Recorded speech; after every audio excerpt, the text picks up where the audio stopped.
Olá, o livro de Esther tem trazido verdades preciosas a nós. Como passamos da metade do livro, é muito bom revermos algumas considerações importantes para a nossa fé e prática cristã. Estamos vendo Esther sobre a perspectiva da preparação e do casamento entre o Senhor Jesus e sua noiva. Uma consideração importante é que Esther foi escolhida. É evidente no livro de Esther que o rei é quem escolhe a noiva. João 15,16 fala assim: Vocês não me escolheram, mas eu os escolhi, para irem e darem fruto, fruto que permaneça, a fim de que o Pai conceda a vocês o que pedirem em meu nome. A segunda consideração é que a Esther foi preparada, porque foi escolhida, teve que se preparar. Esther se preparou para o encontro com o rei, segundo tudo o que lhe foi pedido. Estamos vivendo dias de preparação para o grande encontro com o Senhor. Estamos sendo purificados e santificados. Levítico 28 fala assim: Obedeçam aos meus decretos e pratiquem-nos. Eu sou o Senhor que os santifica. Outra consideração importante é que ela foi submissa. Esther nos ensina que ela foi submissa ao seu tio Mordecai, a Hegai, eunuco do rei, e fez o que era preciso, não olhando para sua vontade, mas para o que lhe for instruído. Quando nos submetemos a Deus, encontramos verdadeira liberdade para viver bem. Jesus alcançou a vitória porque ele foi sempre submisso ao seu Pai.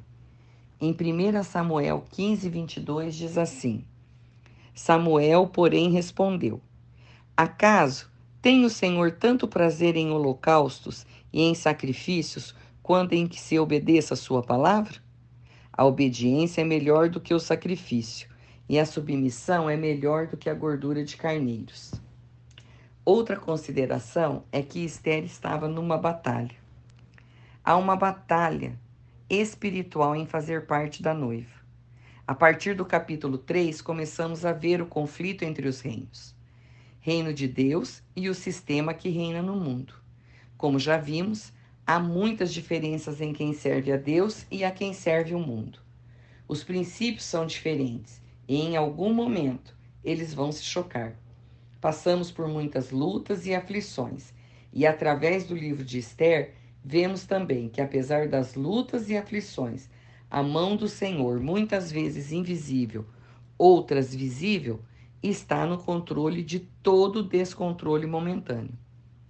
João 15,19 fala assim: Se vocês pertencem ao mundo, ele os amaria como se fosse dele.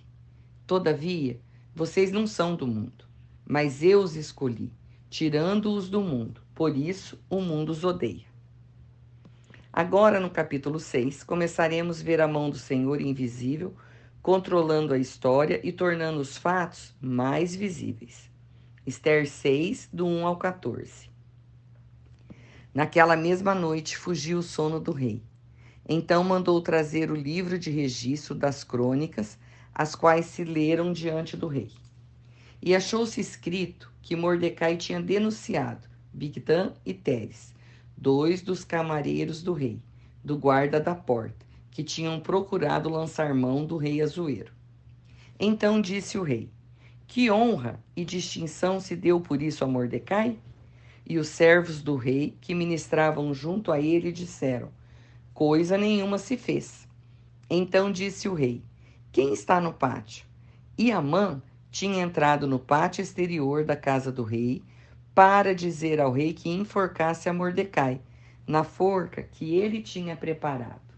E os servos do rei lhe disseram: Eis que Amã está no pátio. E disse o rei que entrasse. E entrando Amã, o rei lhe disse: Que se fará ao homem de cuja honra o rei se agrada? Então Amã disse no seu coração: De quem se agradaria o rei para lhe fazer honra mais do que a mim? Assim disse Amã ao rei: Para o homem de cuja honra o rei se agrada, tragam a veste real que o rei costuma vestir, como também o cavalo em quem o rei costuma andar montado, e ponha-se-lhe a coroa real na sua cabeça. e entregue-se a veste e o cavalo à mão de um dos príncipes mais nobres do rei, e vistam delas aquele homem a quem o rei deseja honrar, e levem-no a cavalo pelas ruas da cidade, e apregoe-se diante dele. Assim se fará o homem a quem o rei deseja honrar. Então disse o rei a Amã: apressa-te, toma a veste e o cavalo como dissestes, e faze assim para com o judeu Mordecai, que está assentado à porta do rei, e coisa nenhuma omitas de tudo quanto dissestes. E Amã tomou a veste e o cavalo, e vestiu a Mordecai, e o levou a cavalo pelas ruas da cidade, e apregoou-o diante dele. Assim se fará o homem a quem o rei deseja honrar. Depois disso, Mordecai voltou para a porta do rei. Porém, Amã se retirou correndo à sua casa, triste e de cabeça coberta. E contou Amã a Zeres, sua mulher, e a todos os seus amigos, tudo quanto lhe tinha sucedido. Então os seus sábios e Zeres, sua mulher, lhe disseram: se Mordecai, diante de quem já começaste a cair, é da descendência dos judeus, não prevalecerás contra ele. Antes, certamente cairá diante dele. E estando ele ainda falando com ele, chegaram os camareiros do rei e se apressaram a levar Amã ao banquete de Ester, ao banquete que Ester preparara. É muito interessante ver o agir de Deus para nós, uma segurança de mesmo não vendo, o Senhor continua agindo. Mordecai nem imaginava o que estava para acontecer, e nem mesmo Amã. É surpreendente como as coisas podem mudar de uma hora para outra. A insônia do rei fez com que ele fosse ouvir o que estava escrito no livro de registro de crônicas. Chega a ser engraçado como pode ter chamado a atenção a pergunta do que foi feito a Mordecai depois de tanto tempo, em vez de ter considerado na época. Creio que isso nos mostra que com o Senhor as situações podem até demorar, mas se o Senhor quiser trazer de volta, Ele traz.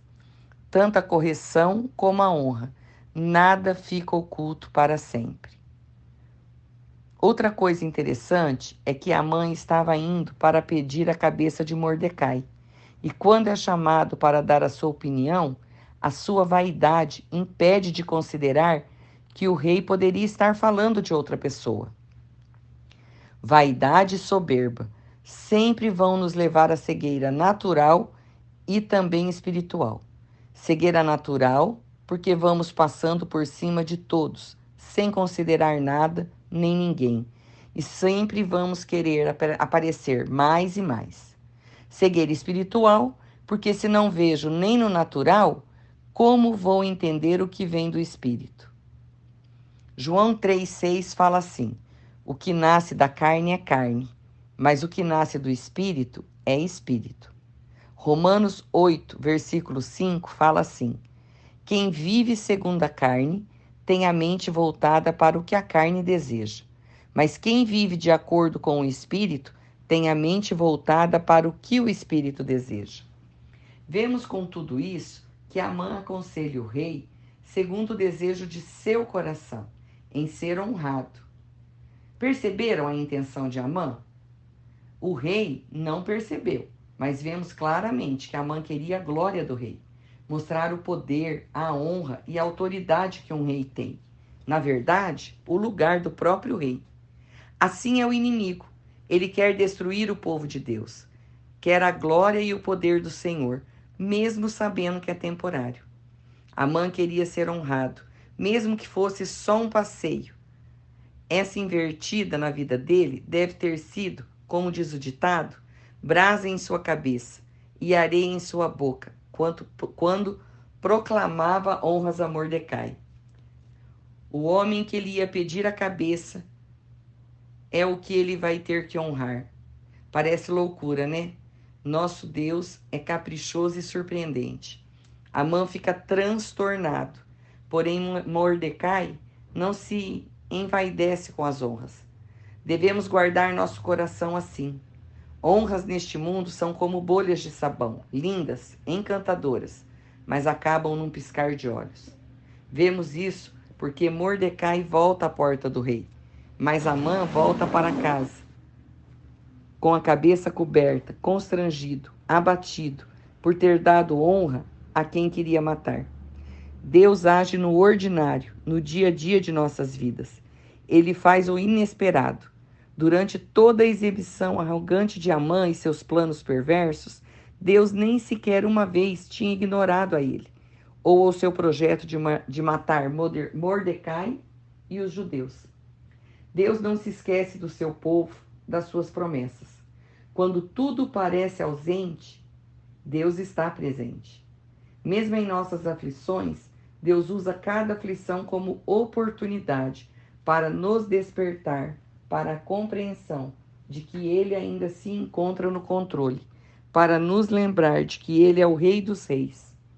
Deus pode ter parecido ausente, mas esteve presente o tempo todo, está presente o tempo todo. Deus não se impressiona com reinos terrenos, nem riquezas pessoais, com orgulho, prestígio ou fama. Ele se impressiona com um coração humilde que se aproxima dele.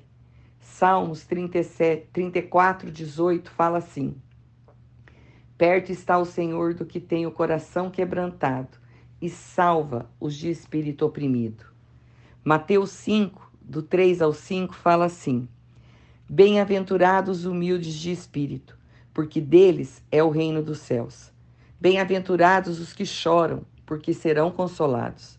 Bem-aventurados os mansos, porque herdarão a terra. Amém.